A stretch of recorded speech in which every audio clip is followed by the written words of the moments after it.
C'est bon? Voilà. Voilà, je voudrais encore une fois remercier toute la presse ici présente en ce 18 décembre, Journée mondiale du migrant. 18 décembre qui est célébré à travers le monde pour promouvoir le droit des travailleurs étrangers et leurs familles à travers le monde. Malheureusement, nous allons aujourd'hui commencer ce 18 décembre par une note très triste.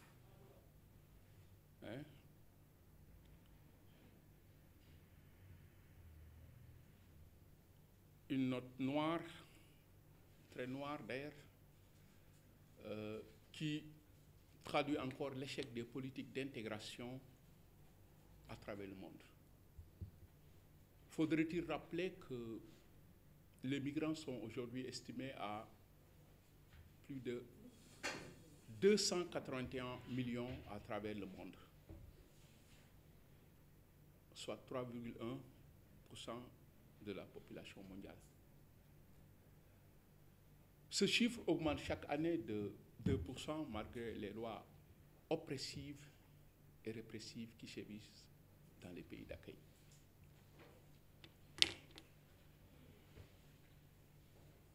Aujourd'hui, les migrants sont victimes des politiques d'intégration. Et sans intégration, on ne peut pas parler d'immigration. L'intégration devrait être aussi aujourd'hui un processus à double sens qui lie les migrants aux citoyens autochtones dans une relation constructive aboutissant sur le respect et la tolérance mutuelle. J'ai parlé tout à l'heure d'une note très noire qui fait que, aujourd'hui, parlant de l'échec de ces politiques d'intégration, nous avons recensé 21 Sénégalais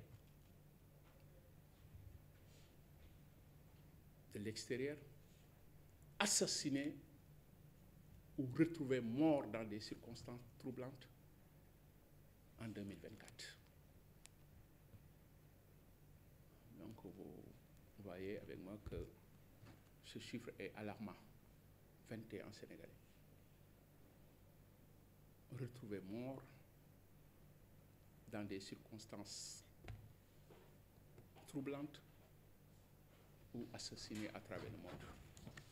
Voilà donc en fait la situation, et j'en profiterai pour présenter mes condoléances aux familles éplorées. On aurait aussi souhaité que l'État du Sénégal, au chapitre de ces assassinats, se constitue partie civile, ce qui permettra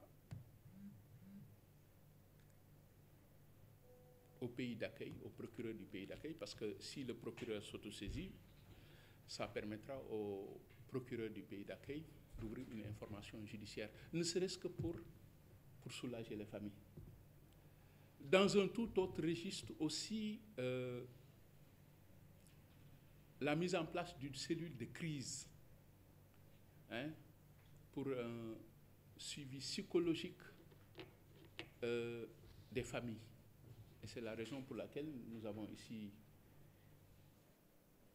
à ma droite, le socio-psychologue Ndiaye, voilà, qui travaille avec nous à Horizon Sans Frontières dans ce domaine-là. Ce qui me permettra aussi de présenter M. Sambou, qui est sociologue et qui est avec moi aussi à Horizon Sans Frontières comme directeur administratif et financier. Madame Ndiaye, actrice de développement, puisque aujourd'hui on parle de féminisation des flux migratoires, et malheureusement on note de plus en plus de femmes au chapitre des migrations irrégulières. Et pas plus tard qu'avant-hier, dans cette pirogue disparue depuis le 5 mai, je crois que la pirogue du moins est sortie de Barnier. Il y avait 21 femmes dans cette pirogue-là. Donc c'est alarmant, c'est triste. Et aujourd'hui, je crois que en ce jour du 18 décembre, où pratiquement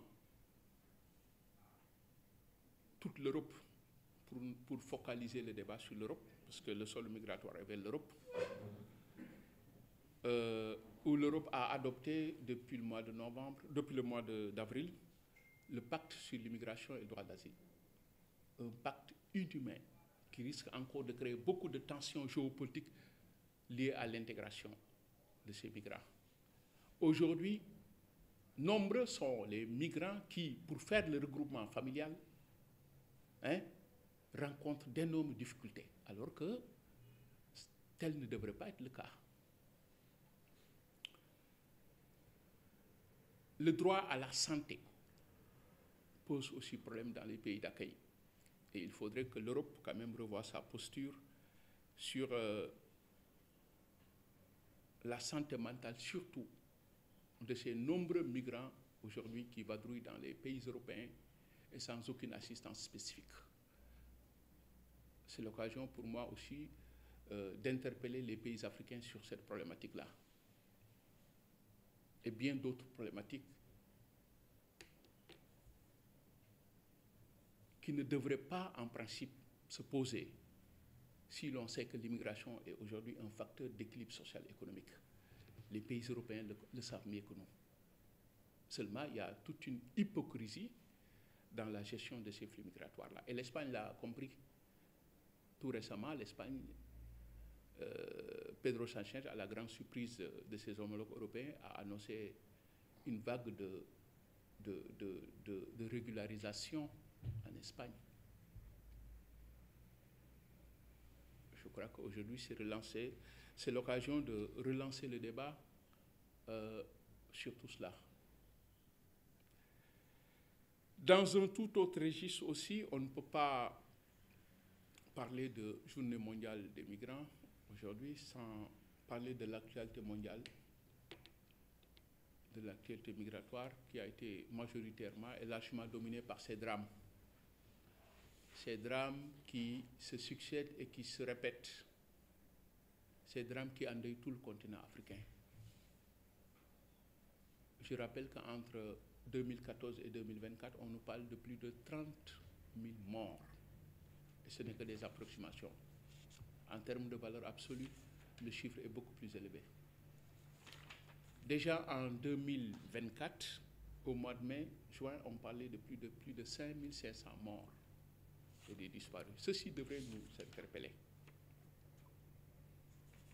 Ceci devrait interpeller toute l'Afrique parce qu'il y a un problème. Parce que quand la jeunesse se tue du fait de l'absence d'initiative stratégique, quand l'Afrique devient ce grand monstre qui tue ses enfants par l'immigration clandestine, il y a un problème. Et quand pour cette jeunesse, préfère rentrer même mort dans ce qu'ils appellent le paradis européen que de rester vivant dans l'affaire africaine, il y a un problème. Et c'est pourquoi aujourd'hui, nous estimons qu'il faudra que les pays africains, notamment le Sénégal, changent complètement de stratégie dans la lutte contre l'immigration clandestine. Il faut une nouvelle approche. Le tout policier, la répression ne peut pas être efficace. Et pour preuve, le Frontex est doté d'un budget de plus de 800 millions d'euros, des navires, des hélicoptères. Et pourtant, malgré tous ces moyens-là, rien qu'en Espagne, il y a eu plus de 40 000 entrées illégales. Donc, vous conviendrez avec moi que ça ne peut pas être la solution.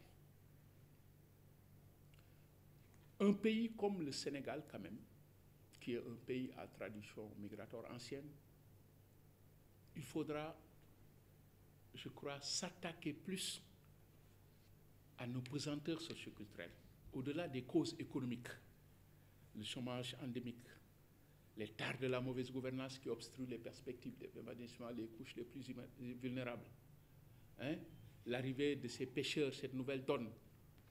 Il faudra aujourd'hui, au-delà de tous ces aspects économiques-là, s'attaquer à nos présenteurs socioculturels. Parce que c'est la notion, c'est la pression sociale qui tue au Sénégal. C'est la notion de âme et de tête. Parce que nous sommes dans un pays où l'avoir est mis au-dessus de l'être qui est l'incarnation des valeurs intrinsèques. Et dans une telle situation, nous allons tous vers la tension. Et c'est pourquoi nous avons parlé de nouvelles modalités de sensibilisation pour tuer l'idée du voyage. Il faut tuer cette idée-là de partir. Il faut ce qu'on appelle cette révolution socio-culturelle, épistémologique pour une relecture des perspectives. Il nous faut s'attaquer à notre modèle de société qui est basé, et notre système éducatif basé uniquement sur des imaginaires migratoires très péris. C'est là qu'il faudra refaire les choses. Et c'est pourquoi aujourd'hui, pour une rupture totale dans la gestion de ce fléau-là, nous avons estimé aujourd'hui au Sénégal, il faudra impérativement mettre une commission nationale indépendante ou bien une délégation spéciale exclusivement dédiée à la problématique. Ce qui permettra d'aborder le sujet dans sa diversité, sa complexité et sa transversalité, parce que les causes sont multiformes, multisectorielles et multidimensionnelles. Cette commission sera chargée de mettre l'accent sur les priorités actuelles, recenser les priorités. Cette commission se chargera aussi, avec l'aide de l'État du Sénégal, d'organiser le plus rapidement possible les exercices des migrations internationales. Je crois que c'est là où il faudra aujourd'hui mettre l'accent pour un changement de paradigme. Et pour lutter efficacement maintenant contre ce fléau, il faudra orienter la boussole vers la sécurité humaine. Il faut déblayer tous les obstacles liés à l'insécurité humaine. Il faut redonner de l'espoir. Parce que la cause aujourd'hui, c'est l'instinct de survie. Il faut régler toutes les problématiques liées à l'insécurité économique. Il faut que les gens puissent avoir l'espoir qu'ils vont travailler. C'est pourquoi il faut mettre l'accent sur la formation professionnelle et l'employabilité des jeunes. Il y a bien des secteurs qu'on peut redynamiser aujourd'hui pour renforcer la formation et la création d'emplois. Il faut régler les problématiques liées à l'insécurité sanitaire. Il faut que les gens puissent se soigner quand ils sont malades. L'insécurité alimentaire, c'est bien possible, parce que nous avons plus de 700 km de côte. Nous avons de l'eau, nous avons du soleil, nous avons des terres. L'agriculture devrait être aujourd'hui l'activité de relance pour lutter contre l'immigration clandestine. Il faut régler les problématiques liées à l'insécurité environnementale. Je rappelle tout à l'heure que le Sénégal rentre dans une nouvelle ère avec la découverte des hydrocarbures. L'exploitation du gaz et du pétrole entraîne des déversements qui entraînent la disparition de l'écosystème et de la biodiversité.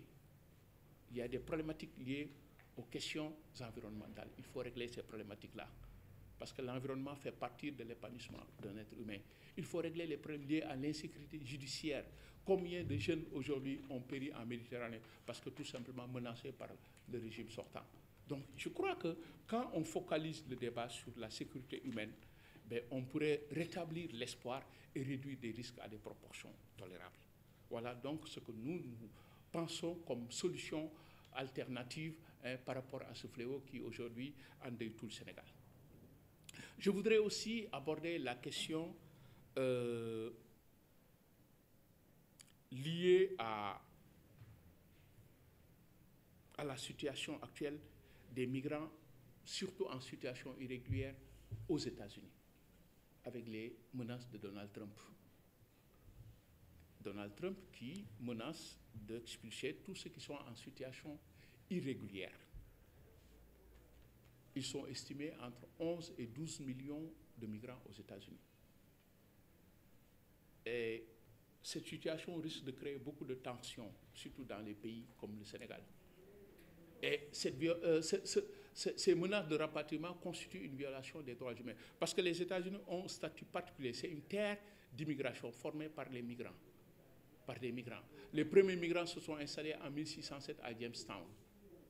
Donc aux États-Unis, on ne peut pas se lever pour dire que voilà, on va prendre des gens parce qu'ils sont en situation irrégulière pour des questions sécuritaires ou bien je ne sais pas quelle autre section liée au racisme et autres qu'on va les expulser. Je crois que ça aussi, ça devrait pousser les pays africains à protester. Il faudra des protestations de masse. Ça a été le cas dans l'histoire des États-Unis, ça a été le cas avec les Italiens, ça a été le cas avec les Allemands en 1763, ça a été le cas avec la loi Burlingame, comment on appelle, à Californie, ça a été le cas avec les Italiens, etc., etc. Donc si les gens ne protestent pas, évidemment, il y aura des problèmes. Et au Sénégal, il y aura beaucoup de tensions liées à cela. Je voudrais aussi terminer avec cette situation, ce climat xénophobe qui malheureusement commence au Sénégal avec un parti qui se dit populiste, hein, qui indexe les étrangers. C'est une situation très grave. Et j'appelle à la responsabilité, surtout de l'État du Sénégal, pour arrêter ce discours populiste-là. Parce que le populisme, ces gens ne comprennent pas. Ils parlent de nationalisme populiste. Le populisme n'a rien réglé. C'est une pathologie, hein, qui a commencé à affecter les systèmes politiques depuis la fin du XIXe siècle. Ceci entraîne une crise de confiance aiguë du peuple envers ses institutions et ses hommes politiques. Ce qui entraîne un dysfonctionnement qui encourage les espaces de repli identitaire. Diw lii la, diw lële la, loolu baaxul. Le Sénégal, dëkku teraanga la ñuy wax. Le Sénégal est un laboratoire de migration et de mixité, parce que 42% des migrations intra-africaines sont dirigées vers l'Afrique. Le Sénégal attire par sa stabilité. Un tel discours ne peut pas fonctionner en Afrique, au Sénégal, parce que nous sommes des Africains, et on ne saurait absoudre ni tolérer que des Africains soient maltraités au sein même de l'Afrique, a fortiori ici au Sénégal. Donc je crois que pour des raisons de stabilité, hein, on ne doit plus accepter ce genre de discours. Un discours en plus qui menace la vie de tous les Sénégalais établis à l'étranger. Parce que quand vous indexez aujourd'hui les Guinéens et les Libanais, il y a combien de Sénégalais qui travaillent au Liban? Il y a combien de Sénégalais qui sont en Guinée? Alors que nous ñëpp ay mbokk lañu. Demain, vous allez attaquer d'autres pays. Et ça risque de mettre en menace, ça risque de menacer la vie de ces milliers, voire des millions de Sénégalais établis dans les pays d'accueil. C'est un discours qu'il faut arrêter. Le Sénégal n'a pas besoin de ce discours identitariste-là. Le Sénégal n'a pas besoin de tout cela parce qu'il n'y a aucune idéologie. C'est une idéologie basée sur la haine raciale et sur la xénophobie. Donc aujourd'hui, en termes de gouvernance globale, ces identitaristes, ces populistes n'ont rien à vendre en termes de gouvernance globale. On n'a pas besoin de ça et il faut arrêter. Ça, c'est un discours très dangereux si l'on sait que toute l'Afrique est minée par des crises qui sont dues à un enchevêtrement de facteurs endogènes et exogènes qui n'échappent pas aux tensions géopolitiques mondiales. Aujourd'hui, le facteur le plus crucial est le facteur identitaire. Il faudra faire attention et pour des questions d'intérêt national et pour des questions de stabilité, il faut arrêter ce discours-là. Nous appelons à la responsabilité des uns et des autres. Au Sénégal, on n'a pas besoin de ça. Ce dont on attend du Sénégal, c'est de relancer le débat sur la gestion de ces flux migratoires. C'est de relancer le débat sur une harmonisation des positions, une convergence sociale et fiscale entre les pays africains pour une libre circulation des personnes. Je rappelle que l'Afrique est une terre de mobilité avec plus de 20 millions de migrants à travers le monde. Il y a des côtes, il y a des conventions qui lient le Sénégal aux autres pays africains. Et aujourd'hui, on ne saurait absoudre, on ne saurait accepter. Et nous, à Horizon Sans Frontières, nous en ferons notre cheval de bataille. Qu'on puisse maltraiter des Africains ici, en plus qui est étranger. Et c'est ça le problème. Pour la plupart, c'est des gens qui sont ici, qui sont nés ici. Et le Sénégal ne peut pas encourager l'apatridie. C'est rejeté par la Convention de 1952. Donc, c'est des gens qui sont là, qui sont nés ici. Et on ne peut pas les traiter d'étrangers. Donc, il faudrait faire attention. Et d'autant plus qu'on essaie de tromper les Sénégalais pour dire que voilà, les étrangers. Non, qui est étranger? Même dans les pays européens, il y a des lois qualitatives qui font que certains immigrés ne sont plus étrangers parce qu'ayant acquis la nationalité du pays d'accueil. Parce qu'il est démontré aujourd'hui, il est établi que quand tu vis dans certains pays depuis un certain temps, tu payes la sécurité sociale. Quand tu fais dans certains pays, un certain nombre d'années, tu peux avoir la nationalité. Et c'est ce qui nous a permis, nous, d'avoir aussi la nationalité européenne. Donc, vous imaginez, ici en Afrique, le Sénégal doit refuser ça? Nous, ce qu'on combat en Europe, on trouve des gens qui parlent de ce discours-là. Aujourd'hui, l'extrême droite européenne devrait se réfugier, même nous insulter, parce qu'ils vont se dire que nous avons même influencé des Africains qui, au Sénégal, parlent de xénophobie, de racisme et de parti national. Je crois que c'est un discours très dangereux. Et nous sommes tous conscients que ce n'est pas bon pour le Sénégal. Si on a vu que c'est l'ivarité, c'est ce concept d'ivarité qui a brûlé le Sénégal, qui a brûlé la Côte d'Ivoire. Et nous, on ne peut pas accepter ça. Gan, pour terminer, li ma benn sëriñ wax keroog mu ne ma gan ñun xam nga lu ñu ci xam Sénégal ndab ak néeg loolu la ñu xam Sénégal. Le Sénégal est un pays de teranga et c'est comme ça qu'on a connu le Sénégal. Et nous ne devrons pas accepter. Et c'est pourquoi il faudra un sursaut national contre ce parti populiste. Il faut l'arrêter. Il faut qu'il change d'idéologie. Sinon, l'État doit prendre ses responsabilités. Sinon, ça risque de brûler le Sénégal.